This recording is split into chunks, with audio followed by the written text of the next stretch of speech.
Okay okay okay fine. അയ്യോ സമ്മാന്റെ കാര്യം മറന്നുപോയി.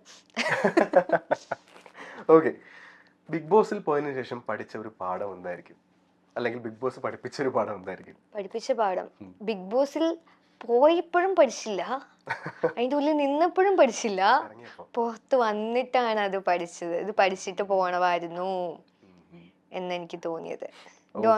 അതായത് നമ്മള് എന്ത് ജെന്യുവിൻ ആയിട്ട് നിൽക്കണം എന്നില്ല. ഒന്ന് ഞാൻ എനിക്ക് പറ്റിയ മിസ്റ്റേക്ക് ഞാൻ പറയാം. ജെന്യുവിൻ ആയിട്ട് നിന്നിട്ട് അതിൽ ഒന്നും സാധിച്ചെടുക്കാൻ നിങ്ങൾക്കില്ല. എല്ലാ പോയിന്റിലും അല്ല ഞാൻ പറഞ്ഞത്, എല്ലാ പോയിന്റിലും ഫേക്ക് ആവണമെന്നല്ല, കുറച്ചൊക്കെ ആക്ട് ചെയ്യണമായിരുന്നു എന്നെനിക്ക് തോന്നിയിട്ടുണ്ട്. പിന്നെ അതേപോലെ നമ്മൾ പറയുന്ന കാര്യങ്ങൾ മാനിപ്പുലേറ്റ് ചെയ്യണമായിരുന്നു, ആൾക്കാരിലേക്ക് മാനിപ്പുലേറ്റ് ചെയ്യാൻ ശ്രമിക്കണമായിരുന്നു. അതായത് നമ്മൾ അത് സ്ഥാപിക്കാൻ ശ്രമിക്കണമായിരുന്നു, കുറച്ചുകൂടെ എഫേർട്ട് ഇട്ട്, ലൈക്ക് ഉറങ്ങാതിരുന്ന് കൺവിൻസ് ചെയ്യാനും ഓരോ ആൾക്കാരെ പിടിച്ച് പറഞ്ഞ് മാനിപ്പുലേറ്റ് ചെയ്യാനും ഒക്കെ ആയിട്ട് ശ്രമിച്ചിരുന്നെങ്കിൽ നമുക്ക് അവിടെ ഒരു ഇൻഫ്ലുവൻസ് ഉണ്ടാക്കാൻ പറ്റുമായിരുന്നു. ആൾക്കാരെ ഇൻഫ്ലുവൻസ് ചെയ്തിട്ട് നോമിനേറ്റ് ചെയ്യാനും പറ്റും, സേവ് ചെയ്യാനും പറ്റും, ഗ്രൂപ്പ് കളിക്കാനും പറ്റും. ഞാൻ ചെയ്യാത്തൊരു മിസ്റ്റേക്ക് അതാണ്, ഞാൻ ഗ്രൂപ്പ് കളിക്കാൻ നിന്നില്ല. ചെയ്തിരുന്നെങ്കിൽ എനിക്ക് ഒരു 2 ഫ്രണ്ട്സിനെ ഉണ്ടാക്കിയിരുന്നെങ്കിൽ ഞങ്ങൾക്ക് ഒന്നിച്ച് പലരെയും നോമിനേഷനിൽ ഇടായിരുന്നു. അതാണ് സംഭവിച്ചു പോയത്. ഇത്രയും പേര് ഒന്നിച്ച് നിൽക്കുമ്പം ഒരാളെ ഒറ്റപ്പെടുത്താൻ പറ്റും. ഇതൊക്കെയാണ് സംഭവിച്ചു പോയത്. ഒരാളെ മാറി നിന്ന് കുറ്റം പറയാൻ പറ്റും, അപ്പൊ സ്ക്രീൻ സ്പേസ് ആണ്, കുറ്റം പറയുന്നത് പുറത്തു പോകുമല്ലോ. നമ്മൾ ഒറ്റയ്ക്ക് നിന്ന് കളിക്കുമ്പോൾ ഇതൊന്നും പറ്റില്ല. ഇപ്പൊ ബിഗ് ബോസ് ഇറങ്ങിയതിന് ശേഷം ഇപ്പൊ ഞാൻ ചോദിക്കുവാണെന്നുണ്ടെങ്കിൽ അതിൽ പോയെന്ന് റിഗ്രറ്റ് ഉണ്ടോ അതോ റിഗ്രറ്റ് ഇല്ല? റിഗ്രറ്റ് ഇല്ല, കാരണം ബിഗ് ബോസ് എന്ന് പറയുന്ന ഒരു എക്സ്പീരിയൻസ് ആയിരുന്നു. പിന്നെ ഇങ്ങനെ പോകുമ്പോൾ നമുക്കുള്ള ഓഡിയൻസ് ചേഞ്ച് ആവും, നെഗറ്റിവിറ്റി വരും, എന്തായാലും നെഗറ്റിവിറ്റി വരും എന്നുള്ളതാണ്. കാരണം നമ്മൾ നമ്മുടെ പോസിറ്റീവ് സൈഡ് മാത്രമല്ല, നെഗറ്റീവ് സൈഡും കൂടിയാണ് അവിടെ കാണിക്കുന്നത്. അതും മജോറിറ്റി ഓഫ് ടൈമിലും അതാണ് കാണിക്കുന്നത്. മജോറിറ്റി ഓഫ് ടൈമിൽ നമ്മൾ വഴക്കുണ്ടാക്കുകയാണ്, അല്ലെങ്കിൽ എന്തെങ്കിലും കാര്യങ്ങൾ ഡിസ്കസ് ചെയ്യാണ്, അല്ലെങ്കിൽ എന്തെങ്കിലും ബ്ലണ്ടേഴ്സ് പറയാണ്, എല്ലാം അങ്ങനെയാണ്. അപ്പൊ അത് വെച്ചിട്ട് നമ്മളെ പ്രേക്ഷകർ കണ്ടിട്ട് ഇഷ്ടപ്പെടാനുള്ള ചാൻസ് വളരെ കുറവും, ഹെയ്റ്റ് വരാനുള്ള ചാൻസ് വളരെ കൂടുതലുമാണ്. So we should accept that. Okay, describe your eviction day in 1 word. ഇത് ഞാൻ പറയാൻ പറ്റില്ല, എനിക്ക് സത്യസന്ധമായിട്ടുള്ള ഒരു answer, because I have a contract. Okay fine, കിട്ടും. ഓക്കെ, ഞാനിപ്പോ ചോദിക്കുകയാണ്, പിന്നീട് ലിസ്റ്റിലെ ടോപ്പ് 3 കണ്ടസ്റ്റൻസ് ആരൊക്കെ ആയിരിക്കും? അല്ലെങ്കിൽ ആഗ്രഹം പറയാം, അല്ലെങ്കിൽ ഇപ്പോഴത്തെ ഒരു സിനാരിയോ വെച്ച് ഇവരായിരിക്കാം. 2 സിനാരിയോ പറയാട്ടോ. ശരിക്കും ഞാൻ പറയാൻ ഉദ്ദേശിക്കുന്നത്, എന്റെ ആഗ്രഹവും പറയാം, പ്രഡിക്ഷനും പറയാം. Okay fine. എന്റെ ആഗ്രഹം നെവിൻ, അക്ബർ, അനീഷ്, ഇവര് 3 പേര് ടോപ്പ് 3 ആഗ്രഹമാണ്, നടക്കൂല. ഇനി top 3 Aneesh, Anu, Shanavas. Okay fine, നമുക്ക് നോക്കാം. ഇനി ഒരു 1 വീക്ക് കൂടെ ഉള്ളൂ, നമുക്ക് നോക്കാം ആരൊക്കെയാ ഫൈനലിസ്റ്റ് എന്നുള്ളത്. അപ്പോൾ ആ ഒരു സെഷൻ കഴിഞ്ഞു, അടിപൊളി ആൻസേഴ്സ് ആയിരുന്നു കേട്ടോ. നമുക്ക് ഇനി ഹോട്ട് ടോപ്പിക്കിലോട്ട് വരാം. വേറൊന്നുമല്ല, PR എന്ന് പറയുന്നത് ഈ സീസണിൽ ഭയങ്കര ചർച്ചാ വിഷയമായിട്ടിരിക്കുന്ന ഒരു പരിപാടിയാണ്. ഓക്കെ, ചിലർ പറയുന്നു എനിക്ക് PR ഉണ്ടെന്ന് പറയുന്നു, ചിലർ പറയുന്നു എനിക്ക് PR ഇല്ലെന്ന് പറയുന്നു. PR ഉള്ളവർ തന്നെ ചിലപ്പോൾ പുറത്തിറങ്ങിയിട്ട് PR വേറൊരാൾക്കുണ്ട് എനിക്കില്ല എന്ന് പറയുന്നു. ഇത് കുറേ ഇങ്ങനെ നടന്നുകൊണ്ടിരിക്കുക. PR എന്ന് പറയുന്നൊരു വിഷയം താങ്കളും അതിനകത്ത് ഒരു പ്രാവശ്യം ഇങ്ങനെ മെൻഷൻ ചെയ്ത് പോയിട്ടുണ്ട്, ഇങ്ങനെ PR ഉണ്ട് എന്ന് പറയുന്ന ഒരു ലൈക്ക് PR കേസ് മെൻഷൻ ചെയ്ത് പോയിട്ടുണ്ട്. ശരിക്കും PR റോൾ എന്താണെന്നാണ് പിന്നെ വിചാരിക്കുന്നത്? ഒരു കണ്ടസ്റ്റന്റിനെ എങ്ങനെയൊക്കെ അപ്ലിഫ്റ്റ് ചെയ്യാൻ പറ്റും? ശരിക്കും PR എന്ന് പറഞ്ഞു കഴിഞ്ഞാൽ ആൾക്കാർക്കൊരു ഇൻഫർമേഷൻ കൊടുക്കുക ഇതെന്താന്നുള്ളത്. കാരണം ഇതിൽ വന്നപ്പോൾ മുതലാണ് എനിക്ക് ഇതിനെപ്പറ്റി അറിയാവുന്നത്. പക്ഷെ ഇപ്പോഴും അതിനെപ്പറ്റി വ്യക്തമായിട്ട് അറിയാത്ത കുറെ ആൾക്കാരുണ്ട്. PR എന്ന് പറഞ്ഞു കഴിഞ്ഞാൽ നമുക്ക് ആ ഒരു പർട്ടിക്കുലർ പേഴ്സണെ പബ്ലിക്കിലേക്ക് എത്തിക്കുക, പ്രൊമോട്ട് ചെയ്യുക, പോസിറ്റീവ്ലി പ്രൊമോട്ട് ചെയ്ത് ഒരു ഹൈപ്പ് കൊടുത്ത് അവരുടെ കണ്ടന്റ്സ് പ്രൊമോട്ട് ചെയ്ത് അവർക്കൊരു റീച്ച് കൊടുക്കുക. അതാണ് PR കൊണ്ട് ഉദ്ദേശിക്കുന്നത്. പോസിറ്റീവ് PR ആണ് PR കൊണ്ട് ഉദ്ദേശിക്കുന്നത്. ശരിക്കും ഇത്തരത്തിലുള്ള ഷോവിനെ ജനങ്ങളിലേക്ക് എത്തിക്കുക എന്നുള്ള ഒരു മീനിങ്ങും കൂടെ ഉണ്ട്. ഒരു കണ്ടസ്റ്റന്റ് പോകുമ്പം ആ ഷോയ്ക്കും കൂടിയാണ് ആ റീച്ച്. സോ PR വേണം. ശരിക്കും PR ഉണ്ടെങ്കിലാണ് ആ കണ്ടസ്റ്റന്റും റീച്ച് ആവുക, ഷോയും റീച്ച് ആവുക. അങ്ങനെ PR ചെയ്യുന്ന തെറ്റാന്ന് ആരും പറഞ്ഞില്ല. PR ഇഷ്യൂ ഞാൻ മാത്രമല്ല സംസാരിച്ചത്. ഫസ്റ്റ് ഓഫ് ഓൾ ഇത് ഹൗസിൻ്റെ ഉള്ളിൽ പലതവണ ചർച്ച ചെയ്യപ്പെട്ടിട്ടുള്ള കാര്യങ്ങളാണ്. ഈവൻ അനുമോളുടെ പി ആറിനെ പറ്റി അനുമോൾ പലരുടെ അടുത്തും പറഞ്ഞിട്ടുണ്ട്. കോ കണ്ടസ്റ്റൻസ്, നിങ്ങൾ ആരൊക്കെ എവിക്റ്റായി വരുന്നുണ്ടോ എല്ലാവരുടെ അടുത്തും ഇൻ്റർവ്യൂ എടുക്കാൻ ചാൻസ് കിട്ടുവാണെങ്കിൽ ചോദിക്കുക. ഇത് ഞാൻ പറഞ്ഞല്ല അവർക്കറിയാവുന്നത്, ഓരോ കണ്ടസ്റ്റൻസിനും. അനുമോൾ പറഞ്ഞിട്ടാണ് അനുമോളുടെ പി ആറിനെ പറ്റി അറിയാവുന്നത്. സോ അനുമോളെ കുറച്ച് എന്തെങ്കിലും കാര്യങ്ങൾ വരുമ്പം ഇത് ആ ഹൗസിൽ ചർച്ച ചെയ്യപ്പെടും. അനുമോൾക്ക് പി ആർ ഉള്ളതുകൊണ്ടല്ലേ ഇവളിങ്ങനെ കാണിക്കുന്നതെന്നുള്ള സംസാരങ്ങൾ പലപ്പോഴായിട്ട് വന്നിട്ടുണ്ട് ഹൗസിൽ. ഇതുകൊണ്ടാണോ എന്ന് എനിക്കറിയില്ല. ബിഗ് ബോസ് ഒരു ടാസ്ക് തന്നു. ബിഗ് ബോസ് തന്ന ടാസ്ക് ആണ് ഞാൻ ചെയ്തത്. ഞാൻ ഉൾപ്പെടെ ഉണ്ടായിരുന്ന എത്ര പേരാണോ എനിക്ക് ഓർമ്മയില്ല, 15 പേരാന്ന് തോന്നുന്നു, 15 പേര് ഉണ്ടായിരുന്നപ്പോഴാന്ന് തോന്നുന്നു. എല്ലാവരും മെജോറിറ്റി ഓഫ് ആൾക്കാരും അനുമോളുടെ പേരാണ് പറഞ്ഞത്, ഞാൻ മാത്രമല്ല. പിന്നെ അനുമോൾ അത് നിന്നിട്ട് അനുമോൾ കൊടുത്തിട്ടില്ല എന്നുള്ളൊരു പച്ചക്കള്ളം പറഞ്ഞു. അതവിടെ പറഞ്ഞിട്ടില്ലായിരുന്നെങ്കിൽ ഇല്ല ഞാൻ കൊടുത്തിട്ടുണ്ട്. 16 ലക്ഷം രൂപയൊക്കെയാണ് പി ആർ എന്ന് പറഞ്ഞിട്ട് പി ആർ ടീം എന്നെ അപ്രോച്ച് ചെയ്തിരുന്നു എന്നാണ് ഞാൻ പറഞ്ഞത്. അല്ലാണ്ട് ഞാൻ ഫസ്റ്റ് വന്നത് പി ആറിന്റെ കാര്യം എല്ലാരും പറഞ്ഞു നിർത്തിയപ്പോൾ അനുമോൾ നിന്ന് പറഞ്ഞത് പി ആർ കൊടുത്തിട്ടില്ല എന്നുള്ള രീതിയിലാണ് അതിനെ നിഷേധിക്കുകയാണ് ചെയ്തത്. അപ്പോഴാണ് ഞാൻ പറഞ്ഞത് നീ എൻ്റെ അടുത്ത് പറഞ്ഞു എന്നുള്ളത്. ഇവള് തന്നെയാണ് ബാക്കിയുള്ള കണ്ടസ്റ്റൻസിന്റെ അടുത്തും പറഞ്ഞിട്ടുള്ളത്. പിന്നെ അവളാണ് ചോദിച്ചത് എങ്കിൽ നീ പറ ബാക്കി എത്ര രൂപയ്ക്ക് കൊടുത്തു എന്ന് വരെ എനിക്ക് അറിയാമെന്ന് പറഞ്ഞപ്പം എങ്കിൽ പറ. ഇവൻ എനിക്കത് ഡ്രാഗ് ചെയ്യേണ്ട കാര്യമില്ലായിരുന്നു, ചോദിച്ച് പറയിപ്പിച്ചതാണ്. അത് പറഞ്ഞു. ഇവൻ 16 ലക്ഷത്തിന് അനുമോൾ കൊടുത്തു എന്ന് പറഞ്ഞു എന്നുള്ള തെറ്റ് മാത്രമേ ഞാൻ ചെയ്തിട്ടുള്ളൂ. അതങ്ങനെയാണെന്ന് ഞാൻ സ്ഥാപിക്കാൻ എവിടെയും ശ്രമിച്ചിട്ടില്ല.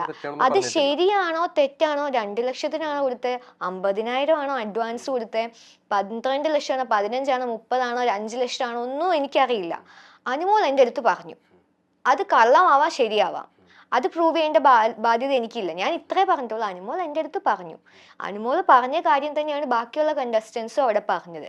അന്ന് വൈകിട്ട് തന്നെ അവിടെ വെച്ച് പറയാത്ത ആദിലയും ഷാനവാസും സെയിം കാര്യം ഡിസ്കസ് ചെയ്തു, ഇതിന്റെ സെയിം മാറ്റർ. അതായത് അവരോടും പറഞ്ഞിരുന്നു, പുറത്ത് വന്ന് ജിസേൽ പറഞ്ഞു, ജിസേലിനോടും പറഞ്ഞിരുന്നു. ജിസേലിനോട് ബിന്നിയല്ല പറഞ്ഞത്, ഷാനവാസിനോടും ബിന്നിയല്ല പറഞ്ഞത്, അനുമോളാണ് പറഞ്ഞത്. ആദിലോടും ബിന്നിയല്ല പറഞ്ഞത്, അനുമോളാണ് പറഞ്ഞത്. ഇവൻ പുറത്ത് വന്നിട്ടുള്ള എല്ലാ കണ്ടസ്റ്റൻസും പറഞ്ഞു. ഇപ്പൊ കഴിഞ്ഞ ദിവസം ആര്യൻ എവിക്റ്റായി വന്നു. ആര്യന് ഫോൺ കിട്ടുന്നതിന് മുമ്പാണ് ആ ലൈൻ കട്ട് എന്നുള്ള ഇന്റർവ്യൂ എടുക്കുന്നത്. ആര്യനും പറഞ്ഞു, ബിന്നിയല്ല ആര്യനോട് പറഞ്ഞത്. സോ ഇത് ഹൗസിന്റെ ഉള്ളില് അനുമോൾ തന്നെയാണ് ഒരു പോയിന്റിൽ അല്ലെങ്കിൽ വേറൊരു പോയിന്റിൽ ഡിസ്കസ് ചെയ്തിട്ടുള്ളത്. 16 ലക്ഷമാണോ എന്നുള്ളത് എനിക്കറിയില്ല. ഇവൻ ഞാൻ അങ്ങനെ സ്ഥാപിക്കാൻ പോലും ശ്രമിച്ചിട്ടില്ല. പി ആർ കൊടുക്കുന്ന തെറ്റാന്ന് ഞാൻ പറഞ്ഞിട്ടില്ല. അനുമോൾ അതുകൊണ്ട് മാത്രമാണ് നിൽക്കുന്നതെന്ന് ഞാൻ പറഞ്ഞിട്ടില്ല. അനുമോൾ പെർഫോം ചെയ്യുന്നുണ്ട്. ഞാൻ എവിക്റ്റായി വന്ന് പുറത്ത് ആൾക്കാർ മീൻസ് എയർപോർട്ടിൽ വെച്ച് ചോദിച്ചപ്പോഴും ഞാൻ പറഞ്ഞു അനുമോൾ നന്നായിട്ട് കളിക്കുന്നുണ്ട്, അനുമോളുടെ ഗെയിം അതാണ്, അനുമോൾ കളിക്കുന്നുണ്ട്. പി ആർ കൊണ്ട് മാത്രമാണ് അനുമോൾ നിൽക്കുന്നതെന്ന് ഞാൻ പറഞ്ഞിട്ടില്ല. ബട്ട് ആർക്കും നിൽക്കാൻ പറ്റില്ല. അനുമോളുടെ കണ്ടന്റ് ആണ് കൂടുതലും പുറത്ത് വന്നിട്ടുള്ളത്. പക്ഷെ അനുമോൾ പി ആർ കൊടുത്തിട്ടുള്ളത് കൊണ്ട് ടുവേർഡ്സ് ഈ വീക്കെൻഡ് ആകുമ്പം എവിക്ഷൻ വരുമ്പം ഒരു കോൺഫിഡൻസ് ഉണ്ട്, അത്രേ പറഞ്ഞിട്ടുള്ളൂ. അത് അവളുടെ ഫേസിൽ നിന്ന് ബാക്കിയുള്ളവർക്ക് എല്ലാവർക്കും ഫീൽ ചെയ്തൊരു കാര്യമാണ്. പിന്നെ എന്ത് കാര്യം വന്നാലും നെഗറ്റിവിറ്റി വന്നാലും അത് കൺവേർട്ടായി പോകും എന്നുള്ളത് പി ആർ അവർക്ക് പ്രോമിസ് കൊടുത്തിട്ടുള്ള പോലാണ് അവളുടെ കണ്ടന്റ്സും പുറത്ത് വരുന്നതും അവൾ ക്രിയേറ്റ് ചെയ്യുന്നതും പലപ്പോഴും തോന്നിയിട്ടുണ്ട്. അതുകൊണ്ടാണ് ഡ്രാമാറ്റിക് ആണെന്ന് പലരും പറയാൻ കാര്യം. അത്രേ പറഞ്ഞിട്ടുള്ളൂ. അതൊരു തെറ്റല്ല, അതും ഒരു ഗെയിമാണ്, അത് അവളുടെ ഗെയിമാണ്. ഏതെങ്കിലും PR ടീംസ് ആക്ച്വലി ബിന്നിനെ before going to the show approach ചെയ്തിട്ടുണ്ടായിരുന്നു? ഇല്ല ഞാൻ ചോദിച്ചിട്ടുണ്ടായിരുന്നു, ലൈക്ക് ഇതെന്താ PR കൊടുക്കണം എന്ന്. ഞാൻ പോകുന്നതിന് മുമ്പ് 2-3 കണ്ടസ്റ്റൻസിന്റെ അടുത്ത് മീൻസ് അറിയാവുന്നവരുടെ അടുത്ത് ചോദിച്ചപ്പോൾ ഇതെന്താ PR കൊടുക്കണോ വേണ്ടയോ ചോദിച്ചപ്പോൾ കുറച്ച് പേര് പറഞ്ഞു കൊടുക്കണം, കുറച്ച് പേര് പറഞ്ഞു കൊടുക്കണ്ട. അപ്പൊ ഇതെന്താന്ന് അറിയാൻ വേണ്ടി ഞാൻ ചോദിച്ചിരുന്നു. അപ്പൊ ചോദിച്ചപ്പം ഇല്ല അവർ ഓൾറെഡി ആളെ എടുത്തു എന്ന് പറഞ്ഞു. ആരാന്നൊന്നും നമുക്കറിയില്ല, ഏതാളാന്ന് പോലും നമുക്കറിയാം. ഈവൻ പ്രഡിക്ഷൻ ലിസ്റ്റിൽ 10, 20, 25, 30 പേരുടെ പേരൊക്കെ പല പ്രഡിക്ഷൻ ലിസ്റ്റും കണ്ടു. ഇതിൽ എത്ര പേരാണ് കൺഫേം ആയിട്ട് വരുന്നതെന്ന് പോലും എനിക്കറിയില്ല. അപ്പൊ ഇത് ഏത് കണ്ടസ്റ്റന്റ് ആണെന്നൊന്നും അറിയില്ല. ഇത് അനുമോൾ ആയിരുന്നോന്ന് പോലും എനിക്കറിയില്ല. വേറെയും കണ്ടസ്റ്റൻസിന് PR ഉണ്ട്, ചിലപ്പോൾ അവരാവാം. അപ്പൊ ഇങ്ങനെ ചോദിച്ചിരുന്നു. പിന്നെ ഇത്രയും എമൗണ്ട് നമ്മൾ PR കൊടുത്തിട്ട് ഞാൻ അതിൽ പോയി ഇത്ര ദിവസം നിൽക്കുന്ന ഒരു എമൗണ്ട്, എനിക്ക് കിട്ടുന്ന എമൗണ്ട്, ഞാൻ ഇത്ര എമൗണ്ട് കൊടുത്തു കഴിഞ്ഞാൽ എനിക്ക് നെഗറ്റീവ് എന്തായാലും പുറത്ത് പോകുന്നതുകൊണ്ട് ചീത്ത പേര് BB പോകുന്നതുകൊണ്ട് ഒരു നെഗറ്റീവ് ഇത് വരും എന്തായാലും. പിന്നെ PR കൂടെ കൊടുത്തിട്ടായാലും എനിക്ക് അത്രയും പൈസ ലോസ് ആവുകയാണ്. ഞാൻ കപ്പെടുക്കാൻ വേണ്ടി പോയ ഒരാളല്ല.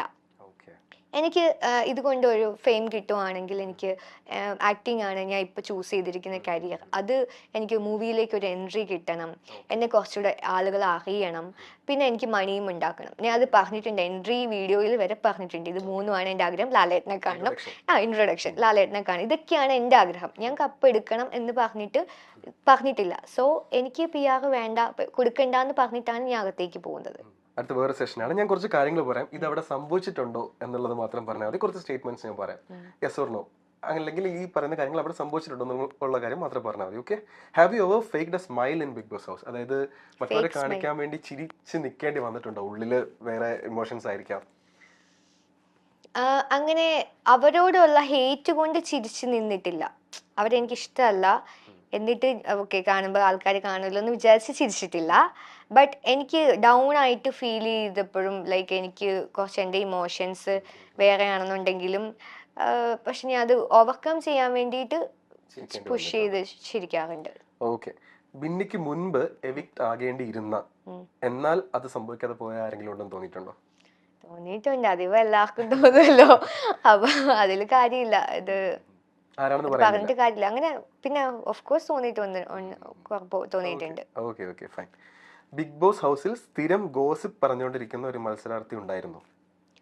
സ്ഥിരം പറഞ്ഞുകൊണ്ടിരിക്കുന്ന ഒരു മത്സരാർത്ഥി ഉണ്ടായിരുന്നു. ഒരു മത്സരാർത്ഥി എന്ന് പറയാൻ പറ്റില്ല.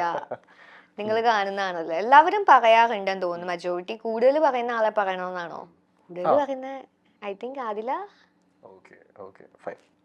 ബിഗ് ബോസ് ഹൗസിൽ ഒരു നുണ പറഞ്ഞിട്ടുണ്ട് ബിന്നി. നുണ അങ്ങനെ സംഭവിച്ചിട്ടുണ്ടോ? എങ്കിലുണ്ട്. കമന്റ് ചെയ്യൂ. എനിക്ക് ഓർമ്മ വരുന്നില്ല സത്യമായിട്ടും. പ്രേക്ഷകർക്ക് അല്ല, എനിക്ക് ഓർമ്മയില്ല. അല്ല, ഞാനത് ചോദിച്ചത് മീൻസ് ഏതെങ്കിലും സിറ്റുവേഷനിൽ നുണ പറയേണ്ടി വന്നിട്ടുണ്ടോ എന്ന്. ബിഗ് ബോസിനോട് നുണ പറയാണ്ടി വന്നിട്ടുണ്ടെന്ന് തോന്നുന്നു. ബിഗ് ബോസിനോട് എനിക്ക് ആകെ നുണ പറയണമെന്ന് ആഗ്രഹം ഉണ്ടായിരുന്നത് എന്താണെന്നറിയോ? എന്റെ ഏജ് പറയണമെന്ന് താല്പര്യമില്ല. സത്യമായിട്ടും എനിക്ക് പറയാൻ താല്പര്യമില്ല. ഞാൻ അത് നുണ പറഞ്ഞാലോ എന്ന് ആലോചിച്ചു. പക്ഷെ ഇവരിനി എങ്ങാനും വിളിച്ചു പറഞ്ഞാലോ കഥ പറയുമ്പം പിന്നെ സത്യം പറയുമോ എന്ന് പറഞ്ഞാലോ വിചാരിച്ചിട്ട് പേടിച്ചിട്ട് അത് ഞാൻ പറഞ്ഞില്ല. സോ ഞാൻ എല്ലാം സത്യം പറഞ്ഞിട്ടുള്ളൂ. പിന്നെ കേൾക്കുന്നവർക്ക് കള്ളത്തരമായിട്ട് തോന്നുന്നെങ്കിൽ എനിക്കൊന്നും ചെയ്യാൻ പറ്റില്ല. ബിഗ് ബോസ് ഹൗസിൽ മറ്റാരും അറിയാതെ കൺഫെഷൻ റൂമിൽ പോയി ഞാനൊരു കാര്യം പറഞ്ഞിട്ടുണ്ട്. നോമിനേറ്റ് ചെയ്തിട്ടുണ്ട് ഇഷ്ടം. ആരും കാണാതെ നമ്മൾ എപ്പോഴും കൺഫെഷൻ റൂമിലോട്ട് വിളിക്കൂല. ബിഗ് ബോസിന് തോന്നി വിളിക്കണം. അതും എന്നെ ആകെ ഒരു തവണയാണ് വിളിച്ചേക്കുന്നത്. ഞാൻ നോക്കും എന്നെ എന്താ വിളിക്കാത്തെ, എന്നെ ബിഗ് ബോസിന്റെ മൈക്ക് പറയാം എന്നെ മാത്രം എന്താ വിളിക്കാത്തെ. കാരണം ഇടയ്ക്കിടയ്ക്ക് കുറച്ച് പേരൊക്കെ വിളിച്ച് മോട്ടിവേറ്റ് ഒക്കെ ചെയ്യാറുണ്ട്. എന്നിട്ട് വിളിച്ചു, പക്ഷെ അതൊരു ടാസ്കിന്റെ ഭാഗമായിരുന്നു അറിഞ്ഞപ്പോ ഞാൻ തകർന്നു പോയി. സീക്രട്ട് ടാസ്കിന്റെ ഭാഗമായിട്ട് എന്നെ വിളിച്ചു. അത് സീക്രട്ട് ടാസ്ക് ബാക്കിയുള്ളവർക്ക് കൊടുത്തു, പക്ഷെ അതിന്റെ ഭാഗമായിട്ട് എന്നെ വിളിച്ചെന്നുള്ളത് അറിഞ്ഞപ്പോ ഞാൻ ഭയങ്കരമായിട്ട് തകർന്നും പോയി. ഞാൻ വിചാരിച്ചു എന്നെ ശരിക്കും മോട്ടിവേറ്റ് ചെയ്യാൻ വേണ്ടി വിളിച്ചതാണ്, വെറുതെ തെറ്റിദ്ധരിച്ചു. ഓക്കെ. ബിഗ് ബോസ് ഹൗസിനുള്ളിൽ ഇതുവരെയും പുറത്തു വരാത്ത ഒരു സീക്രട്ട് സ്റ്റോറി ഇപ്പൊ നിലവിലുണ്ട്. സീക്രട്ട് സ്റ്റോറി, ഒരു സീക്രട്ട് അല്ലെങ്കിൽ ഒരു സീക്രട്ട് സ്റ്റോറി എന്തോ ഇതുവരെയും പുറത്തു വരാത്ത ഒരു കാര്യം ഇപ്പൊ നിലവിലുണ്ട്. ഈ വന്ന സ്റ്റോറീസിനെല്ലാം വേറൊരു വശമുണ്ട്, അത്രേ ഉള്ളൂ. ഓക്കെ, പുറത്തു വരുന്ന സ്റ്റോറീസിനൊക്കെ വേറെ വശമുണ്ട്. ഓക്കെ, ഞാൻ ബിഗ് ബോസിൽ നിന്ന് ഇറങ്ങിയ ഒരു വ്യക്തി എന്നുള്ള രീതിയിലും സോഷ്യൽ മീഡിയ നമ്മൾ ഓൺ എ ഡെയിലി ബേസിസ് കണ്ടുകൊണ്ടിരിക്കുകയാണ് എന്നുള്ള ഒരു രീതിയിലും ഞാൻ ചോദിക്കുകയാണ്, ഐ ഓക്കെ? അല്ല, ആ ചോദ്യം ഇപ്പൊ ഒരുപാട് അനിവാര്യമാണ്. സത്യം പറയാലോ, രാവിലെ എണീക്കുമ്പോ ഓക്കെയല്ലോ. കാരണം നമ്മൾ ഫസ്റ്റ് എടുക്കുന്ന നമ്മുടെ ഫോണായിരിക്കും, സ്ക്രോൾ ചെയ്യും, നോക്കും. ഓഹ് എന്തല്ലേ, ഞാൻ നോക്കുമ്പോ എന്റെ ഹസ്ബൻഡ് ആർക്കൊക്കെയോ റിപ്ലൈ കൊടുക്കുന്നു. ഞാൻ മാത്രം നിനക്ക് വേറെ പണിയില്ലേ, അതവിടെ സ്റ്റോപ്പ് ചെയ്യാൻ പറയും. പിന്നെ നമ്മൾ അതിനെ പുഷ് ചെയ്യും.